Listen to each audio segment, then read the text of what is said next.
This is the Croque Monsieur, which is a ham and cheese toastie, but made with a very special mornay sauce.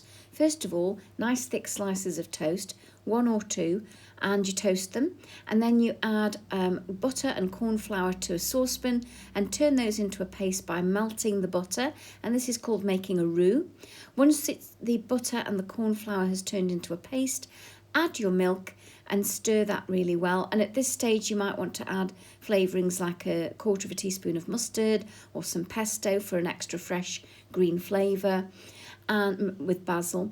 And then you basically stir it with the milk until it thickens, using a balloon whisk to make sure you don't get any lumps. Keep the balloon whisk working on the pan, because otherwise you'll get brown bits from the burning of the sauce on the bottom of the pan. So you have to really keep it moving. It starts to thicken from the centre outwards, and you may need to regulate the heat by pulling the saucepan off the hob. Here you can see that it's starting to thicken. It's thickening a bit too quickly, so I'm just taking it off the hob to regulate the heat so it cools it down a little bit. And then at this stage you add your grated cheese. Not a stringy cheese, a hard cheese like cheddar would be ideal. You can also use Stilton, that works really well. And then you melt that cheese gently into the sauce. And at that stage you decide whether or not the sauce is too thick or too thin. If it's too thick, you loosen it down with some milk, and if it's too thin, add a slurry. So you can see here I've added a bit more milk and stirred it in because I needed to thin it down a little bit. Some people prefer a much thicker sauce than this.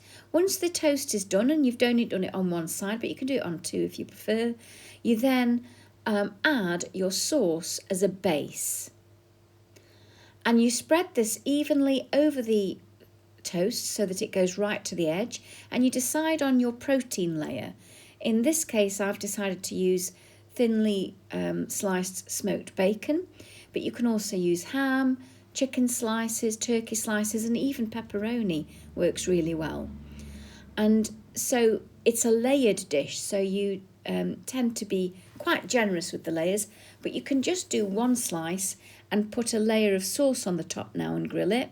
But I'm going to add more layers and add the final layer of toast, and then that layer needs all of the sauce putting over all of the slice of toast right to the edge. If you don't have the final sauce slice of toast, you put all of the sauce onto the top of the meat layer. But here you can see I'm getting that sauce right to the edge so the top layer of toast doesn't burn.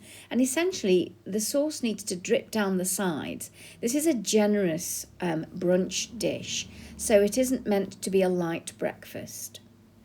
And then if you want to, you can add grated cheese to the top if you want it even more cheesy.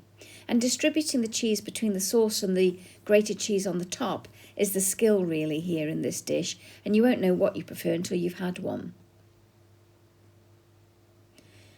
And you can see that I've put this in a foil vessel so that when I take it to the grill I'm not spilling anything on my floor. So I just test that it's actually stable in the foil vessel, and then I take it to the grill, a really hot grill, so that it bubbles and browns on the top as it would if it was a cheese toastie. And you can see here I'm just patting down the foil vessel so that it doesn't catch on the grill at the top, and also this helps to keep your grill pan clean if you have a foil vessel. When it's done, you transfer it to a plate and you eat it with a knife and fork. And as you can see, this is quite a high stacked version. Some people prefer 3 slices of toast and stack it quite high. Other people just prefer 1 slice of toast, finishing it with the final layer of sauce. And there's lots of different versions of this, but this is a nice quick one and makes a very good Mother's Day breakfast. For alternative ingredients, see the description below.